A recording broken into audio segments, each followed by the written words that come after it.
What a season finale we just got for Power Rangers Dino Fury. Oh my God, this was banging from beginning to end. I was at the edge of my seat. The fight scenes were unbelievable.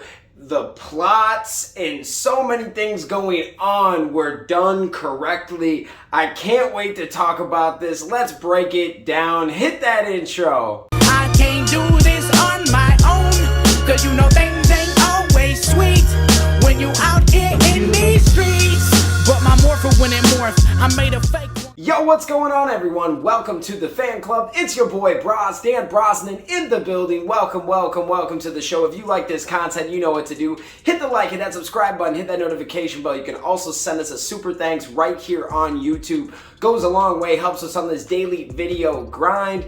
We've got an amazing episode for you guys today. We have the season finale, episode 21 of Power Rangers Dino Fury, The Void Trap. If you've been following along with the show or even with our reviews, you know that this is the season finale and Void Knight finally has his chance to tap into the morphing grid. At the end of episode 20, they realize that Dr. Akana's equipment is gone. And in the last episode, they also found out that Dino Hinge is connected to the morphing grid. So Void Knight wants to use that to bring in Santara, hopefully I said her name right. He's trying to bring her back. She is the girl in the giant pod thing. She's in a stasis. She's knocked out too. Was she an old ranger? Is this Amelia's parents? There are 1,001 different ideas and conspiracy theories on who Void Knight and this Santara girl are, and we got it confirmed in this episode that her name is Santara. Before I get into like the whole plot and everything, I did want to say this is Santara, okay? There are so many great questions about this episode, but let's just kind of get into the story. So the beginning of the episode, they are talking and they brought up a good point that they should meet with Dr. Akana.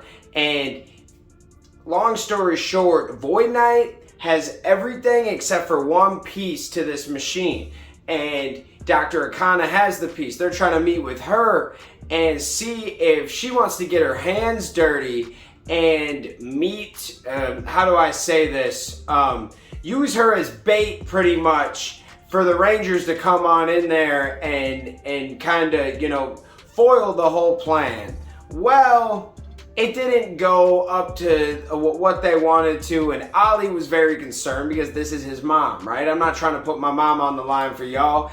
And long story short, they ended up throwing her into the dark dimension, and the one skull looking dude, I always forget his name, something solar, something roller, oh I forget his name, but he made a dark dimension and threw Slither, Mucus, and Dr. Akana into the dark dimension, and then he jumped in there too, and Ollie's pissed. He's like, yo, how are we gonna get my mom back? The Red Ranger's like, I got a plan. He uses the new Shadow Raptor Megazords, like the two Raptors, attaches them to the T-Rex Champion Zord and goes through that dark dimension. And that was pretty dope because you had an awesome kind of Megazord scene where, but also the Rangers are fighting Boom Tower for like the third time he's brought back to life. Hopefully it's the last time because we need a new set of villains. We need some new guys in here. Boom Tower,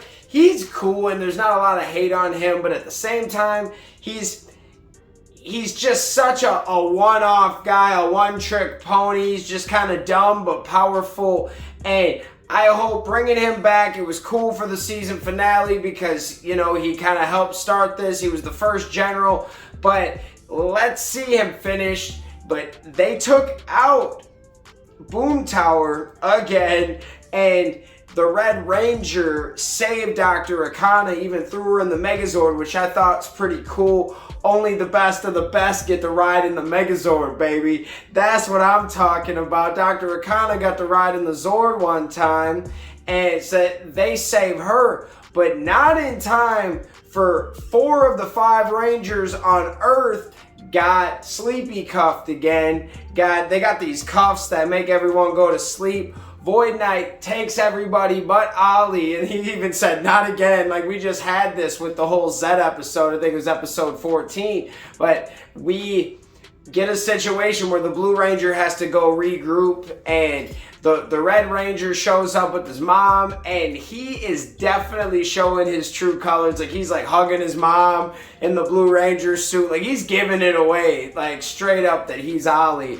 And you can tell, Dr. Akana can tell, she's trying to just stay on mission, but at the same time, she knows that that's her boy. So, long story short, Zato, the Red Ranger, he goes to try to fight Void Knight. He gets sleepy cuffed, so him and his mom have to work together, and his mom wants to help. He doesn't want her to help, but she's like, no, this is my choice. Comes up, distracts Void Knight, and Void Knight just bops her, like straight up just punches Dr. Akana in the face and sends her back like 40, 50 feet. I'm not kidding. It was like one of those, whoa, like Saban wouldn't be doing this. Like, I mean, I know he's still a writer or a producer on the show, but they're kind of getting away from him. Like, you can tell this is pretty fun. They got Void Knight just beating up the civilians and stuff. It was a little bit different than what we've seen lately from Power Rangers, and it was kind of fun. Dr. Akana was talking some crap. Was like, if you mess with my son, I will obliterate you and your family. Like, I was like, dang, like, you get him, Dr. Akana. I love that whole scene. It showed heart. So Ollie came up with a plan that he's going to destroy Dino Henge, and Dr. Akana helped. And basically, they had all of the Rangers all tied up and were sucking the energy out of them, and it was going into Dino Henge into the machine to get Santara back. Well, the Blue Ranger came in at the right time after his mom got punched, and he destroyed all the Dino Henge. But when he did that, they no longer have powers. So they had to fight the Henchmen and Void Knight, all powerless. And they did the best that they could, but they were smart, and they blew up the little tank, and Void Knight's sword goes flying, but the little tank and him are just completely gone. Just completely weird, which we find out at the end of the show, which we're getting to that point anyways, we might as well wrap up this storyline. We find out that the tank's back, and the girl's moving at the end. Santara's moving, but Void Knight's helmet is cracked. That's the last scene that you see is like Santara and then a cracked helmet on the ground of Void Knight, but no Void Knight in sight, at least in the shot. You know what I'm saying? He might be around, but we don't know what the heck is going on. It was nuts. But then with the Rangers, they have no longer powers, and this was just as dope. This will be one of the last scenes we talk about. It was the Green Morphin Master came down and restored Dino Henge and said, you have more work to do. We need you, Rangers, to do some more work. There's more Sporix. Here we go. And the Rangers are about that life. They get the powers back. They're ready. And Dr. Akana came, gave Ollie a big hug because he obviously got to see his mom. They demorphed. She realized that's her son. It was dope, man. Great scene, great overall episode, just fantastic. I am in love with this season. It's one of the best seasons I have seen in a very long time, and I got time to argue. Beast Morphers was awesome, but Beast Morphers was the Hasbro starter kit.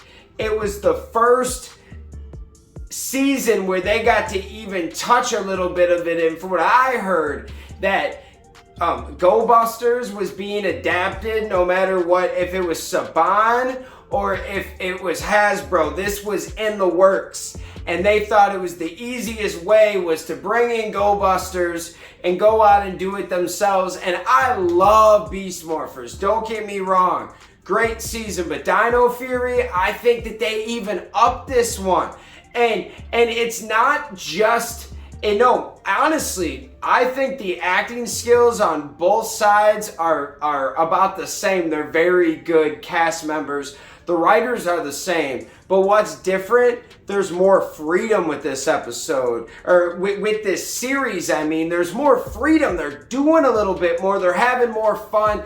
That's how you make a good show. I can tell it's not that Dino Fury is better than Beast Morphers. I just feel like Dino Fury is a little bit more free-reigned than a lot of the shows that we have seen in the past, from the graphics to the explosions being different, the fight scenes being different, the Zord battles being different.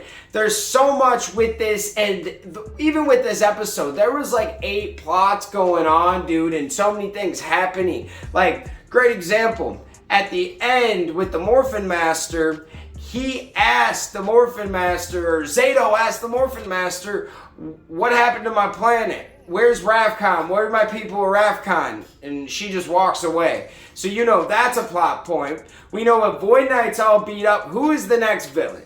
Is it someone come by and turn the girl in the pod evil, turn her into Araz from, you know, the Sentai? They'll probably change her name. But or does Zed come back and be the main villain? Like, he just, like, the Green Morphin Master was the one that granted Ion the powers to come back and say you're needed to stop Lord Zed, right? So Lord Zed is coming back.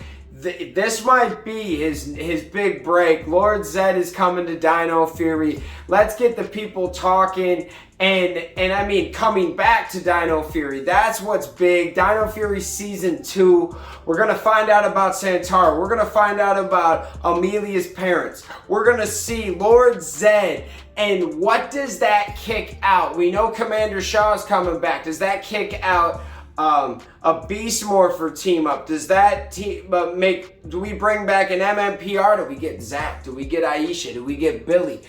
What are we going to do, guys? There's a lot of different things we could go with. I would love to see the Beast Morpher gang. Man, there's so many different teams. We could go Zeo. I mean, Lord Zed was pretty much around up until in space, so you could rock him for whatever. Man, see who's out there. Let's get it. We already know the show wrapped up in the beginning of the summer, I believe in June. They're still working on the voice acting side of it. Getting all of, you know, the in-suit fight scenes for the end. But other than that, they are done with the show for the most part. But this was an incredible first season. We know we'll get the second season probably early to mid 2022. If we're releasing it in October, I'd say at least, at most, fall 2022. I think that that's good, but we might get it even earlier. There's a good chance. People are loving this show. This is a hit. Thank you, Simon. Thank you, Chip. Thank you, the whole crew working on this. You have a hit. I know the numbers might not show on Nickelodeon, but Netflix, I know the numbers are looking good. It's always trending on Netflix. That's huge. I love it. That means that it's got to be within the top 20 show, top 25 kids show to be trending. All the time it's trending, man. I love it. Let me know what you guys think. And tell me what you think of the season so far. What did you think of the finale? And what do you want to see next season? Let me know in the comments. I love you guys. Thanks for watching, and we'll see you next time. Peace. Hey guys, thanks for watching this video. Make sure you hit that like button, hit that subscription button, and also hit that notification bell to stay in the algorithm. You guys support the fan club. You want to help us make our next episode and keep this show running? Well, check out our brand new fan club t-shirts. These are on our Square site. Go check that out. Go check us out on all social media platforms. And thank you for rocking with us, guys. Peace.